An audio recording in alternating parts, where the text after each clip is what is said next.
سر بکاف سر بلندی و بندی و بند زنده باد زنده باد زنده باد زنده باد سر بکاف سر بلندی و بندی و بند. بسم الله الرحمن الرحيم. الحمد لله رب العالمين حمد الشاكرين، الصلاة والسلام على سيد الأنبياء والمرسلين سيدنا ونبينا وشفيعنا ومولانا محمد وعلى آله وأصحابه الطيبين الطاهرين. قدرمن اوریدونکو د ژوند د لارې د خپرونې مینوالو، السلام علیکم ورحمة الله وبرکاته. ستاسو روغتیا او خوشحالي د پاک رب نه غواړم، په دې هیله چې د صحت او عافیت جامې په تن ولرئ او خوشحالي مو په برخه وي. دا دی زه محمد یاسین فهیم د ژوند د لارې د خپرونې په وړاندې کولو کې ستاسو په خدمت کې یم. زموږ د نننۍ خپرونې موضوع بیا هم د محمد رسول الله صلی الله علیه وسلم مبارک سیرت. د ابن هشام سیرت لیکي کله چې قریشو ولیدل چې د رسول الله صلی الله علیه وسلم ملګري په حبشه کې په امن او په ډاډ او په خوشحالي سره ژوند تیروي، او دلته په مکې مکرمه کې حمزه او عمر هم دواړه په اسلام مشرف شوي دي، او په عربي قبیلو کې ورځ تر بله د اسلام رڼا مخ په خپرېدو ده. دوی راغونډ شول او په دې خبره سلاح شول چې د بنو هاشم او بنو مطلب په ضد یو تړون لاسلیک کړي، او د نوموړي تړون عمده ټکي دا ول چې نه به دوی سره نکاحګانې کوو، او نه به ورسره راکړه ورکړه کوو، نه به د دوی نه موږ څه اخلو، او نه به په دوی باندې څه خرڅوو، نه به د دوی نه موږ ښځې کوو، او نه به دوی ته کومه ښه نکاح باندې ورکوو. تړون د منصور بن عکرمه بن عبدالدار بن قسی په لاس ولیکل شو. وروسته د کعبې په منځ کې راوځړول شو. له دې وروسته بنو هاشم او بنو مطلب د ابو طالب سره یو ځای میشته شو. یوازې ابو لهب چې د محمد رسول الله صلی الله علیه وسلم تره و، هغه د خپل قوم او قبیله پرېښودله، د رسول الله دښمني اختیار کړه، د قریشو په ملګرتیا کې شامل شه، او د خپل قوم او د خپل ورونه او د خپل وراره یې پرېښود. رسول الله صلی الله علیه وسلم د دې څخه په استفاده خپل قوم ته د دعوت لړۍ پیل کړه. شپه او ورځ یې په پټه او په ښکاره د چا له ویرې نه پرته خلک د الله رب العزت دین طرف ته رابلل، او د الله رب العزت د وحدانیت نه خبرول، په هغه شرک او بتپرستی او په بدبختی کې چې هغوی اخته ول. رسول الله صلی الله علیه وسلم د هغو نه د دوی معنی ګرځېده. بنو هاشم د محاصرې څخه ډیر په تکلیف شول، تر دې چې د ونو پاڼې یې خوړلې، ماشومانو به یې له ولږې جړل، حتی چې آوازونه به د هغو ډیر په لرې لرې ځایونو کې اوریدل کېدل. قریشو به تاجرانو ته او سوداګرو ته اجازه نه ورکوله چې هلته ورشي او په هغو باندې څه خرڅ کړي، او څو چنده قیمته به یې پرې د ضرورت شیان پلورل او په هغو به یې خرڅول. هغوی به د اخیستلو توان نه درلود. رسول الله صلی الله علیه وسلم سره د خپل قوم 3 کاله په داسې سختې محاصره کې راګیر پاتې شو چې هغوی ته هیڅ شی نه ورسېدل. یوازې د ځینې خپلوانو لخوا به په پټه لږ لږ شیان هغوی ته استول کېدل. بنو هاشم په پوره صبر او استقامت سره دا ټول هر څه زغمل، او رسول الله صلی الله علیه وسلم د دې ټولو سره د دې ټولو کړاوونو سره خپل دعوت د شپې او ورځې په پټه او ښکاره شروع کړی او دې ته دوام ورکړو. حتی د سیرت کتابونه لیکي چې بنو هاشم باندې دومره سختی او کړاو او تکلیف راغی چې هغوی به د خرما زړي میده کول او هغه به یې خوړل. رسول الله صلی الله علیه وسلم دا ټول برداشت، د الله رب العزت شکر یې ایسته، او کوشش یې کوه چې څنګه د الله رب العزت بندگانو ته د الله دین ورسوي، او څنګه دوی د شرک بدبختي او د بتپرستي نه راواړوي چې یوازې د یو الله رب العزت عبادت ته مخه کړي. اوس دا تړون ماتیږي او محاصره ختمیږي. د قریش ځینې بامروته او د ویښ ضمیر خاوندانو چې په سر کې هشام بن عمر بن ربیعه و دا ظالمانه تړون ډیر بد وګڼ او د دوی نفسونه د دې تړون منلو ته نور تیار نه و. هشام بن عمر بن ربیعه چې په خپل قوم کې د لومړۍ مرتبې څښتن و او د ټولو خلکو سره ښې اړیکې درلودلې، د قریشو هغه سړو ته چې په زړونو کې نرمي او عاطفه وه او ځوانمردي یې درلوده ورغی او هغوی یې د دې ظالمانه تړون څخه د وتلو او د هغې د ماتولو لپاره وهڅول. او کله چې دوی 5 کسان برابر شول په خپلو کې د تړون په ماتولو او د صحیفې په شکولو اتفاق وکړه، یعنی هغه کاغذ چې په هغې کې موږ د تړون عمده ټکي لیکلي دي هغه به شلوو او ماتوو به یې. او حال دا چې د دې نه مخکې الله رب العزت په هغه کاغذ باندې یو چینجی مسلط کړی و چې د هغه ټول ټکي یې خوړلي و، صرف د الله نوم پاتې و په هغه کې. سبا چې قریش په خپله غونډو کې ناست ول، د رسول الله صلی الله علیه وسلم د ترور زوی ورغی او هغو ته یې وویل ای د مکې خلکو، آیا دا مناسبه او جایزه ده چې موږ خواړه خورو او کالي اغوندو او د هاشم اولاده د ولږې نه مري، نه ورباندې څوک څه خرڅوي او نه ترې څوک څه رانیسي؟ قسم په خدای تر هغه به په آرام کیننم تر څو چې دا ظالمانه تړون او صحیفه نه وي شلیدلې. ابي جهل علیه لعنه مداخله وکړه خو د هغه مداخلې څه فایده ونه کړه او چا د هغه خبرو ته غوږ کې نه ښود. په قریشو کې یو کس راپورته شه چې تړون وشلوي، ګوري چې د تړون پاڼه ټوله وینو خوړلې ده او د الله د نوم نه پرته نور په هغه کې هیڅ نه دي پاتې. نبی کریم صلی الله علیه وسلم مخکې د دې په اړه ابو طالب ته همداسې ویلو. پاڼه وشلول شوه او تړون د تل لپاره مات او باطل شو. رسول الله صلی الله علیه وسلم سره د خپلو قومیانو یا هغه کسانو چې په رسول الله ایمان راوړی و د ابو طالب د درې نه راووتل، محاصره ختمه شو. خو په یو کال کې د رسول الله صلی الله علیه وسلم تره او خدیجة الکبرا دواړه وفات کیږي. دا د غمونو او د مصیبتونو لړۍ ده چې په محمد رسول الله صلی الله علیه وسلم باندې شروع کیږي. خو الله رب العزت محمد رسول الله صلی الله علیه وسلم ته صبر و استقامت ورکوي، بیا هم د دعوت او د بلنې کار کله هم نه پرېږدي. د اوس د قبیلې مخور مشر او نامتو شاعر طفیل بن عمرو دوسي مکې معظمې ته راغی. قریش د هغه او د رسول الله صلی الله علیه وسلم ترمنځ حایل واقع شول او هغه د رسول الله صلی الله علیه وسلم د ملاقات او د رسول الله صلی الله علیه وسلم د خبرو د اوریدلو څخه وویروه چې کله هغه سره هم ملاقات مه کوه او کله هم د هغه خبرې مه اوره. قریشو طفیل ته وویل چې موږ ستا او ستا د قوم په اړه ویره او تشویش لرو چې محمد به تاسې ته هم هغه مصیبت راوړي کوم یې چې موږ ته راوړی دی. پام کوه چې نه ورسره خبرې وکړې او نه د هغه نه څه واورې. طفیل وایي چې قریشو راته د رسول الله صلی الله علیه وسلم په اړه دومره خبرې وکړې چې ما تصمیم ونیوه چې نه به ورڅخه څه اورم او نه به ورسره خبرې کوم تر دې چې ما په خپلو غوږونو کې مالوچ او پاغونده کیښود چې د رسول الله خبرې وانورم. سبا چې کله مسجد حرام ته ولاړم رسول الله صلی الله علیه وسلم مې ولیده چې کعبې تر څنګ ولاړ دی، هغه لمونځ کوي. زه ورسره هم نږدې ودرېدلم، لکن الله تعالی اراده کړې وه چې د رسول الله صلی الله علیه وسلم څه خبرې ما ته راواوروي. طفیل وایي چې د محمد رسول الله صلی الله علیه وسلم نه مې ډېره خوږه او ښکلې وینا واورېده او د ځان سره مې وویل چې دا خو ډېر زیرکه او هوښیار سړی دی، ښایي چې شاعر وي. او ځان سره مې دا ویل چې زه خو ښې او بدې خبرې پیژنم نو ولې د دې سړي خبرې وانورم. که ښه خبرې وکړې هغه به قبلوم او که بدې خبرې وکړې نو زه به یې نه قبلوم.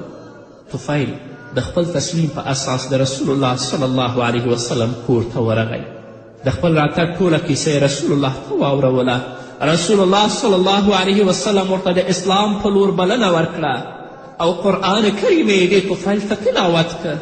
د طفیل په زړه کې قرآن کریم ژور تاثیر وکړ او هغه مسلمان چې ویلي چې اشهد ان لا اله الا الله و اشهد انک رسول الله. بیا خپل قوم ته لاړه او هغوی اسلام ته راوبلل. خپل کورنۍ ته اعلان وکړه چې تر هغې به زه کور ته داخل نشم تر څو ټول اسلام قبول نه کړئ. او په دې توګه ټوله کورنۍ په اسلام مشرفه شوه. خپله قبیله د اوس یې اسلام ته راوباله او هلته اسلام خپور شو. رسول الله باندې ډېر تکلیفونه راغلل، ډېر کړاوونه راغلل، خو پیغمبر علیه الصلاة وسلام کله هم د دعوت کار پرې نه ښود، چې نتیجه یې دا شوه چې د رسول الله صلی الله علیه وسلم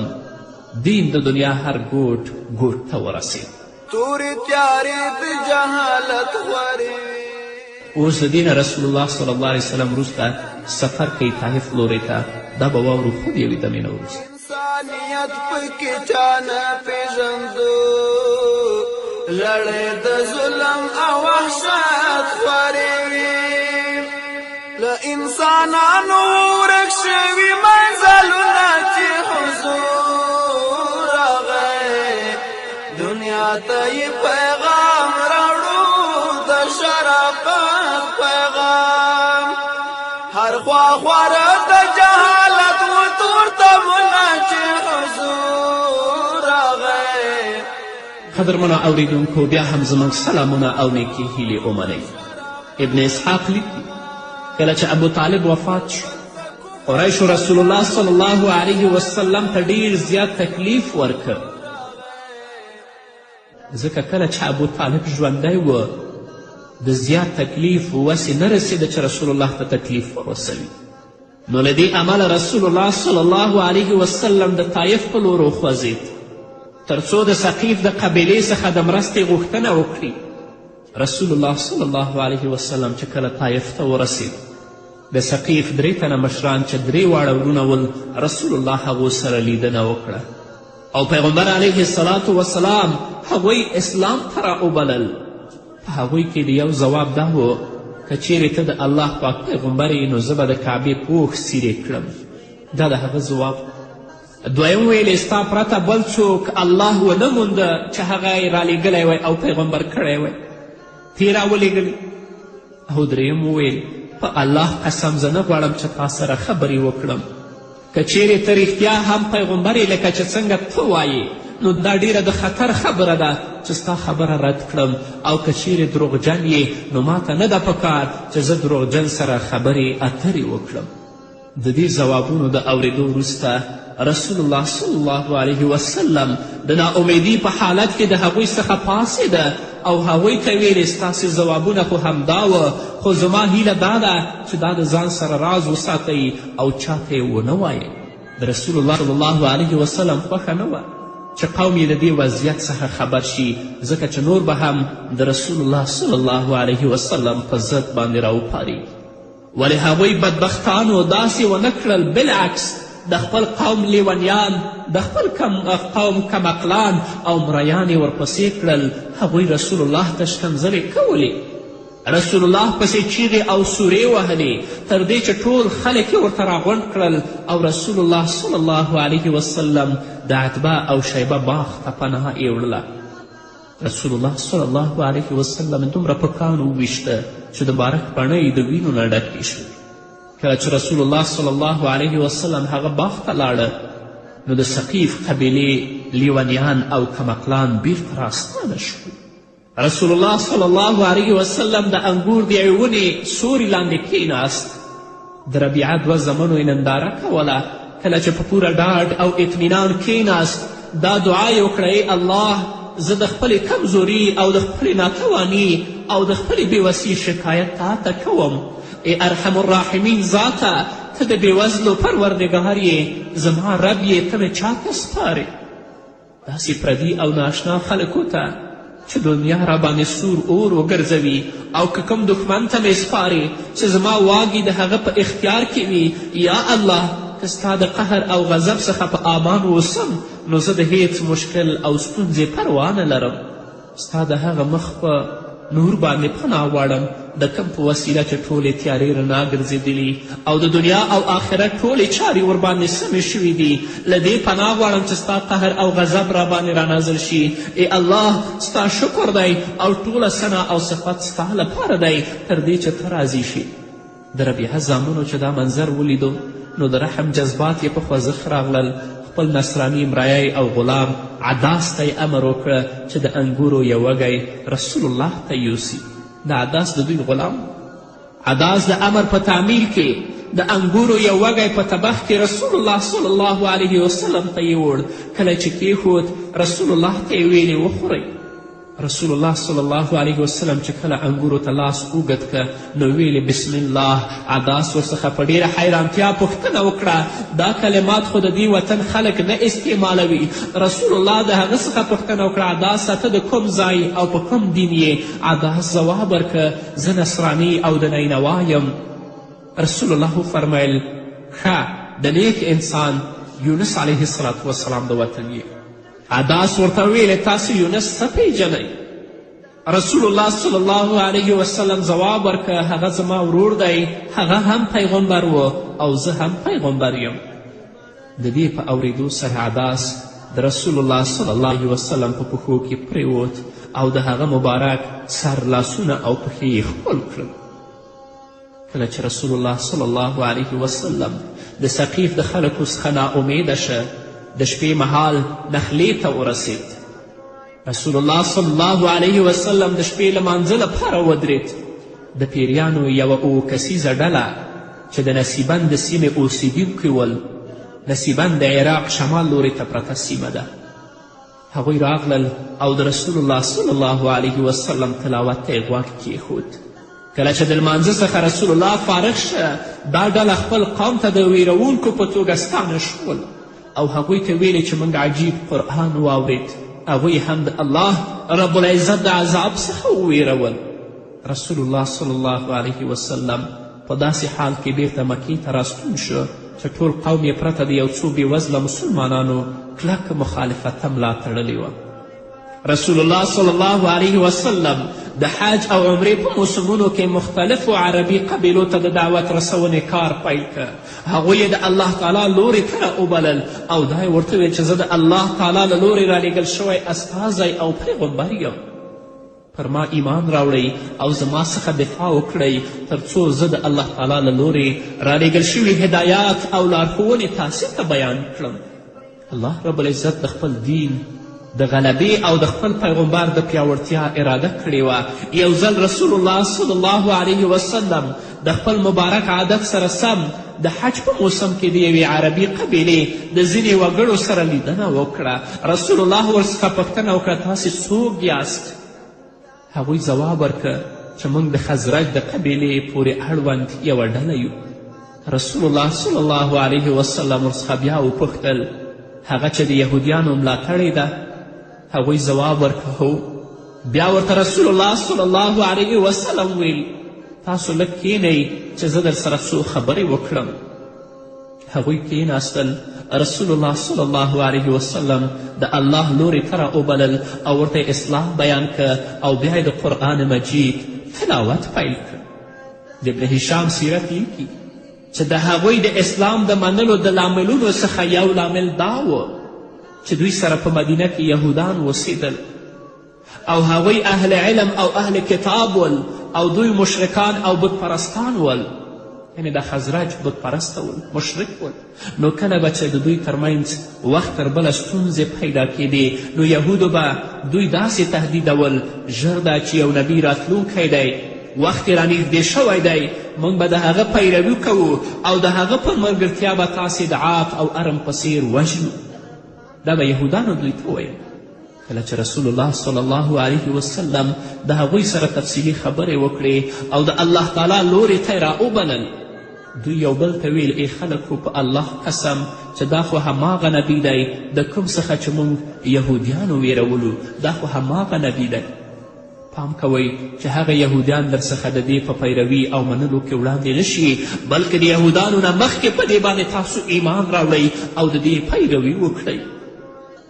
نو همدا وه چې هغوی د رسول الله صلی الله علیه وسلم بلنه ومنله او ویل چې موږ خپل شاته داسې قوم پریښی دی چې په خپل منځي دښمني او کینې کې نوم لري. د اوس او خزرج ترمنځ ډیرې جګړې ډیره لویه دښمني وه. کیدای شي چې الله پاک ستاسې په برکت دوی یو ځای کړي. موږ ور روان یو او ستاسې ټوله خبره به ورته ورسوو او دې لارې ته به یې راوبلو. که چیرې هغوی ستاسې په سبب یو موټی شول نو بیا به له تا څخه بل ځواکمن او عزتمن څوک نه وي او همداسې هم شو. قدرمنو اوریدونکو، د رسول الله صلی الله علیه وسلم ټوله هڅه دا وه چې د الله دین د الله بندګانو ته څنګه ورسوي. څومره تکلیف او څومره کړاوونه او مصیبتونه چې په محمد رسول الله صلی الله علیه وسلم باندې راغلل، هغه کله هم د دعوت لاره پرې نه ښودله، بلکې هغه په دې باندې حریص و چې د الله دین د الله بندګانو ته څنګه ورسوم. ټول تکلیفونه، ټول کړاوونه او ټول مصیبتونه رسول الله زغمل، خو د دعوت لاره یې کله هم نه پرېښودله. همدارنګه رسول الله صلی الله علیه وسلم د حج په موسمونو کې به خلکو سره کتل او هغوی به اسلام ته رابلل، چې په دې ترڅ کې د مدینې منورې انصارو سره هم وکتل او هغو سره بیعت واخیسته چې هغه ته بیعت عقبه ویل کیږي، چې زموږ د سیرت کتابونو هغه په تفصیل سره څیړلی دی. بیا د دې نه وروسته په محمد رسول الله صلی الله علیه وسلم باندې ژوند په مکې مکرمه کې تنګ شه. ځینې صحابه و کرامو مخکې هجرت کړی و، نو پیغمبر علیه السلام هم مامور په دې باندې شو چې ته هجرت وکړه مدینې منورې ته. نو د هجرت مسائل به هم په څو خپرونو کې په تفصیل سره واورو. بل شول د کفر په تیارو کې مشالونه چې حضور راغی دنیا ته. نو قدرمنو اوریدونکو، دا وه زموږ نننۍ خپرونه چې ستاسو درانه حضور ته وړاندې شوه. تر بلې خپرونې پورې چې زه بیا هم ستاسو درانه حضور ته راځم، تاسو ټول په سپارم. پاتې ژوند مو نیکمرغه، ښاد، بریالي او کامیابه اوسئ. بیت الله نو بتخانه و حرم ډیرو خدایانو ته سجدې کېدلې، په ناقصه بدر پیړیو و جنګونه چې حضور راغی دنیا ته یې پیغام راوړو د شرافت پیغام. بل شول د کفر په تیارو کې مشالونه چې حضور راغی دنیا ته یې پیغام راوړو د شرافت پیغام. حضور چې راغی انسانیت راغی، تربینې ختم شوې الفت راغی، کرکی نفرت له ملکه کډه وکړه، په ځای مینه محبت